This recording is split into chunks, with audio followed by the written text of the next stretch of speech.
स्वागत है आपके अपने YouTube चैनल पर। आज मैं आप लोगों के लिए बहुत ही इम्पोर्टेंट प्रश्न लाया हूं जो कि बीपीएससी से रिलेटेड है और बहुत बार बीपीएससी में पूछा गया है, तो विथ एनालिसिस के साथ लाया हूं। तो देखते हैं पहला प्रश्न क्या कहता है। तो आपके स्क्रीन पे जो दिख रहा है कि आर्यों के आदि ग्रंथ ऋग्वेद में मुख्यतः क्या समाविष्ट है। तो ऑप्शन ए क्या है कि देवताओं की संस्तुति, ऑप्शन बी जादू टोना, ऑप्शन सी कर्मकांड और ऑप्शन डी दार्शनिक अभिकल्पनाएं। ऑप्शन ई कहता है कि उपर्युक्त में से कोई नहीं, उपर्युक्त में से एक से अधिक। तो दोस्तों इसका क्या उत्तर होना चाहिए। तो जैसा कि आप लोग जान रहे हैं कि ऋचाओं के क्रमबद्ध ज्ञान को ऋग्वेद कहते हैं। इसमें मंडल कितने थे, तो 10 मंडल, 1028 सूक्त, 10,462 ऋचाएँ थी। ठीक है, इसके पढ़ने वालों को क्या कहा जाता था, होत्री कहा जाता था। ठीक, और अगर हम इस प्रश्न की बात करें तो इसका सही उत्तर क्या होगा कि देवताओं की स्तुति के बारे। ठीक है, और इसके बारे हम लोग कुछ और जानते हैं ऋग्वेद के बारे। इसमें जो है इतिहास एवं ईश्वर की महिमा के बारे में बताया गया है। इसमें बहुत बार पूछा गया है कि बताइए कि तीसरे मंडल में क्या है, तो सूर्य देवता सावित्री के बारे में दिया गया है। इसमें राजनीतिक प्रणाली के बारे आपको ज्ञान मिलता है। किसकी राजनीतिक प्रणाली, तो आर्यों की राजनीतिक प्रणाली के बारे में। और 10वें मंडल में अगर बोले तो पुरुष सूक्त, जैसे कि आप पुरुष सूक्त 4 होते हैं। अब आप बताइएगा कौन कौन से हैं। मैं हिंट्स दे देता हूँ, शूद्र ब्राह्मण इस टाइप के थे। तो 4 आप कमेंट बॉक्स में बताइए। और 9वें मंडल में क्या है, सोम देवता को समर्पित है। चलिए नेक्स्ट अगला प्रश्न क्या कहता है, थोड़ा मैं जूम कर देता हूँ मेरे दोस्त, तब आपको देखने में आसानी होगी। तो मैं जूम कर दिया हूँ। अब निम्नलिखित में से कौन भागवत धर्म का सबसे पहला ज्ञात यूनानी अनुगामी था। तो ऑप्शन ए क्या कहता है कि Demetrius, option B Antialcidas, option C Heliodorus, option D Menander. तो इसका क्या उत्तर होगा मेरे दोस्त, तो option C is the right answer. इसका क्या होगा, हेलियोडोरस। क्या है, हेलियोडोरस जो था दोस्तों, दिया दिया जिसको कि दियोन भी बोला जाता था, उसका नाम था, उसी का पुत्र था। ठीक है, और जो है यूनान का, यह कहाँ का निवासी था, तो यूनान का निवासी था। It's very simple. वह कौन सा धर्म का था, तो भागवत धर्म का पहला ज्ञात यूनानी अनुगामी था। ठीक है, तो इसको ध्यान रखना है। नेक्स्ट प्रश्न आपके सामने है, क्या है कि संस्कृत कवि राजशेखर किसके दरबार में रहते थे।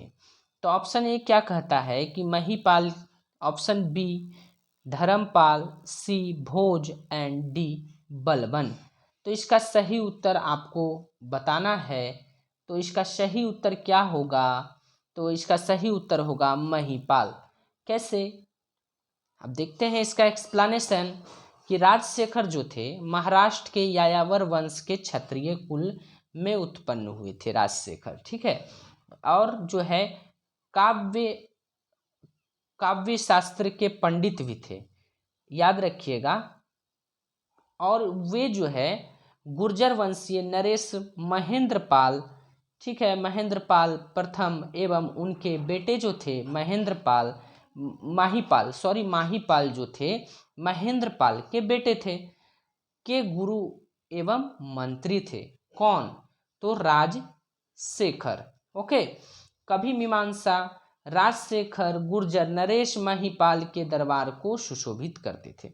तो इसको याद रखिएगा। चलिए नेक्स्ट प्रश्न आपके सामने है कि महात्मा बुद्ध ने अपना धर्म चक्र प्रवर्तन किस स्थान पर दिया था। तो धर्म चक्र प्रवर्तन बोला जाए तो क्या होता है, तो उन्होंने अपना भाषण जो दिया था, अपना धर्म का प्रचार के लिए बोला था, तो वह कहाँ दिया था सर्वप्रथम, तो वह दिया था सारनाथ में। Option B is the right answer. आप लोग सभी लोग इसको जान रहे हैं। और एशिया का ज्योतिपुंज जो है महात्मा बुद्ध को ही कहा जाता था। इनका जन्म जो हुआ है 563 ईसा पूर्व में, और मृत्यु कब हुई, 483 ईसा पूर्व में हुई है। ठीक है। इनका जन्म कहाँ हुआ? तो कपिलवस्तु के लुम्बिनी में। बचपन का नाम सिद्धार्थ। ये सभी प्रश्न पूछे जाते हैं मेरे दोस्त। पिता का नाम क्या था? शुद्धोधन, जो कि शाक्य कुल के मुखिया थे। अब माता का नाम माया देवी, जिनका की मृत्यु हो गया था 7 दिन बाद। ठीक है। किनका 7 दिन बाद? इनके जन्म के बाद। इनका लालन पालन कौन की थी? तो गौतमी प्रजापति। 16 वर्ष की अवस्था में इन्होंने क्या किया? यशोधरा से विवाह किया। उसका पुत्र जो हुआ राहुल हुआ, और जो है 29 वर्ष की अवस्था में इन्होंने गृह त्याग किया, और 6 साल बाद इन्हें ज्ञान की प्राप्ति हुई। तब ये क्या कहलाए? बुद्ध कहलाए। और कहाँ हुई? तो निरंजना नदी के तट पर, जिसे फल्गु नदी आप कहते हैं। कहाँ? तो गया, जो कि बोध गया आज कहलाता है। और एक क्वेश्चन और बीपीएससी में पूछा जाता है कि बोधि मंदिर में जो वृक्ष लगाया गया है वो कितना सदी का है? तो 5वीं सदी का, अपने जन्म का 5वीं सदी का वो वृक्ष है। चलिए नेक्स्ट प्रश्न देखा जाए। क्या कहता है कि गुप्त सम्राट जिसने हुनों को पराजित किया वह कौन था? तो दोस्तों ऑप्शन ए है समुद्रगुप्त, ऑप्शन बी चंद्रगुप्त द्वितीय, option C Skandagupta, option D Ramagupta. उपर्युक्त में से कोई नहीं, उपर्युक्त में से एक से अधिक। तो दोस्तों इसका सही उत्तर होगा जो है ऑप्शन सी स्कंदगुप्त, इसका सही उत्तर होगा। तो बात करते हैं नालंदा विश्वविद्यालय की स्थापना किसने किया? तो कुमारगुप्त ने की थी। कुमारगुप्त प्रथम का उत्तराधिकारी जो हुआ वह कौन हुआ? तो वह हुआ स्कंदगुप्त। इसने गिरनार पर्वत पर स्थित सुदर्शन झील का पुनरुद्धार कराया। इसने पर्णदत्त को सौराष्ट्र का गवर्नर नियुक्त किया था। पूछा गया है किसने पर्णदत्त को सौराष्ट्र का गवर्नर नियुक्त किया था? तो वह किसने किया था? स्कंदगुप्त ने। ठीक है। और उसके बाद जो है एक और क्वेश्चन पूछा जाता है कि बताइए कि महाराज धीराज की उपाधि किसने धारण किया था? तो चंद्रगुप्त प्रथम ने। ठीक है, इसको याद रखिएगा। और अंतिम शासक कौन हुए? तो विष्णुगुप्त। नेक्स्ट प्रश्न आपके सामने आता है आपके स्क्रीन पर कि कुषाण शासक कनिष्क का राज्याभिषेक कब हुआ था? बहुत ही इम्पोर्टेंट प्रश्न है, इससे बहुत प्रश्न उठते हैं।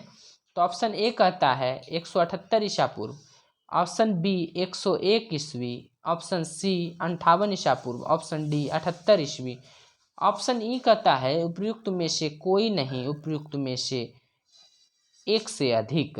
तो इसका सही उत्तर जो होगा दोस्तों ऑप्शन डी 78 ईस्वी। पल्लव वंश के बाद जो है कुषाण आए। ठीक है, जो कि मुची एवं तोखरी कहलाते थे। मूची जो है यूची, सॉरी दोस्तों बहुत सारे बुक में यूची भी लिखा रहता है, बहुत सारा मूची भी लिखा जाता है, लेकिन यूची जब भी बोलिएगा। यूची नामक कबीला जो है 5 कुल में बट गया था बाद में। उन्हीं में से एक कुल के कौन थे? कुषाण थे। कुषाण वंश का संस्थापक कौन था? तो कुजुल कुड फिसेस। ठीक है, इस वंश का सबसे प्रतापी राजा कोई हुआ तो उसका नाम है कनिष्क। और अपनी राजधानी इन्होंने कहाँ बनाया? तो पुरुषपुर या पेशावर। और द्वितीय राजधानी कहाँ थी? तो यह जो थी कहाँ थी बताइए? तो मथुरा में थी। और कनिष्क जो है 78 ईसा पूर्व में, ईस्वी में, सॉरी ईसा पूर्व नहीं बोलिएगा, ईस्वी बोलिएगा, में गद्दी पर बैठा। उसी के समय जो है क्या चलाया? संवत चलाया, शक संवत। ठीक है, जो शक संवत भारत का सरकारी क्या बना? कैलेंडर बना, है ना। तो भारत सरकार इसे अपनाया। चलिए नेक्स्ट देखते हैं कि आमलक शिखर किस वास्तुकला की शैली है? तो आमलक शिखर ऑप्शन ए कहता है कि प्रवीण, ऑप्शन बी नगर, ऑप्शन सी बेसर, ऑप्शन डी जौनपुर शैली, ऑप्शन ई उपयुक्त में से कोई नहीं, उपयुक्त में से एक से अधिक। तो इसका सही उत्तर होगा ऑप्शन बी नागर शैली में है आमलक शिखर। ठीक है, उत्तर भारत के मंदिरों की कला जो होती थी नागर शैली होती थी, और दक्षिण भारत का अगर बोल दिया जाए तो द्रविड़ शैली।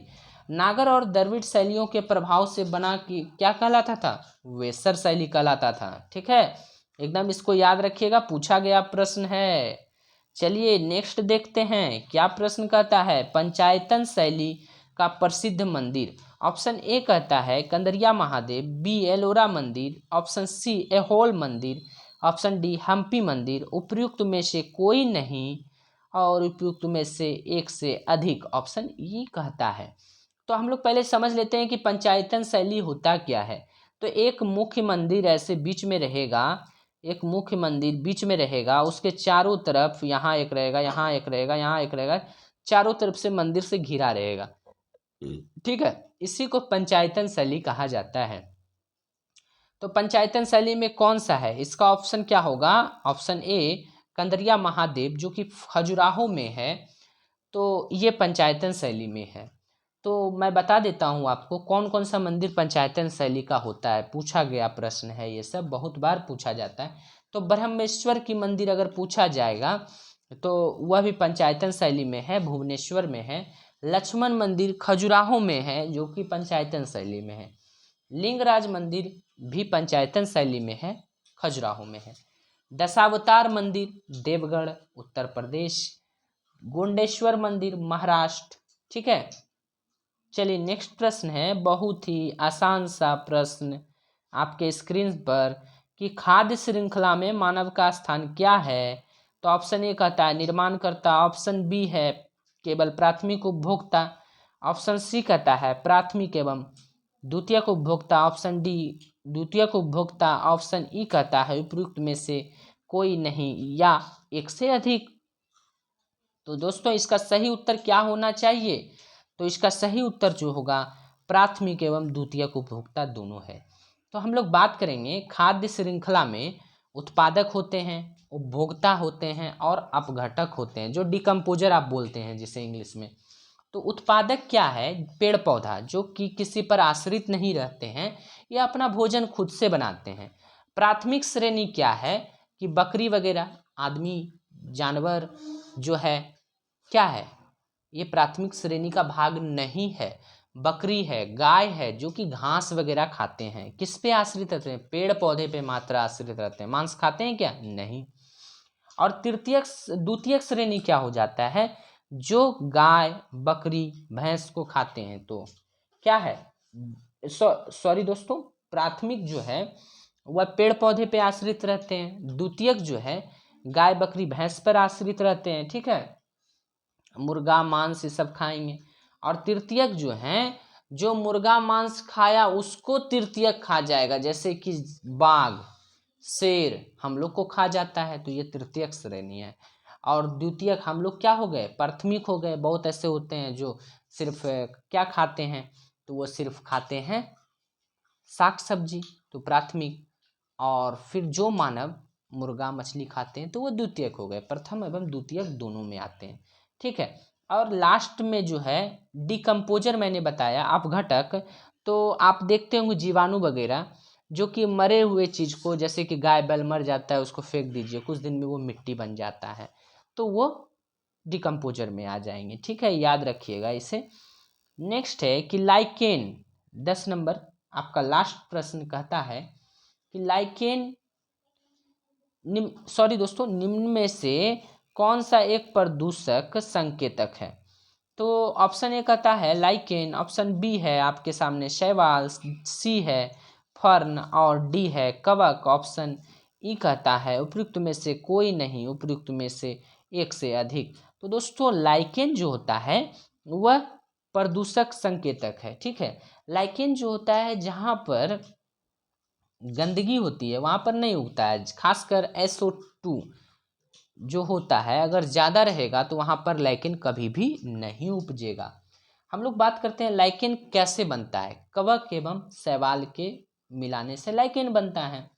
तो कवक जो है वो क्या करता है, धरती से क्या लेता है, जल खनिज लवण विटामिन्स लेते हैं। शैवाल प्रकाश संश्लेषण की क्रिया द्वारा कार्बोहाइड्रेट का निर्माण करते हैं, ये दोनों मिलकर एक साथ रहते हैं जिसे साइम्बियोटिक रिलेशन कहते हैं, ठीक है। और ये दोनों आपस में अपने आप में जीवित रहते हैं। जैसे कि कवक जो है वह क्या नहीं करता है, वह फोटोसिंथेसिस नहीं करता है, जबकि शैवाल करता है। तो शैवाल फोटोसिंथेसिस किया, जो कवक को चाहिए वो दिया, जैसे कार्बोहाइड्रेट चाहिए कवक को वो दिया, और जो कवक से चाहिए इसको वो लिया शैवाल, है ना। इसी को कहा जाता है सिम्बियोटिक रिलेशन, सहजीवी हिंदी में कहा जाता है। अय्या सहजीवी संबंध और क्या कहलाता है? हेलोटिज्म कहलाता है।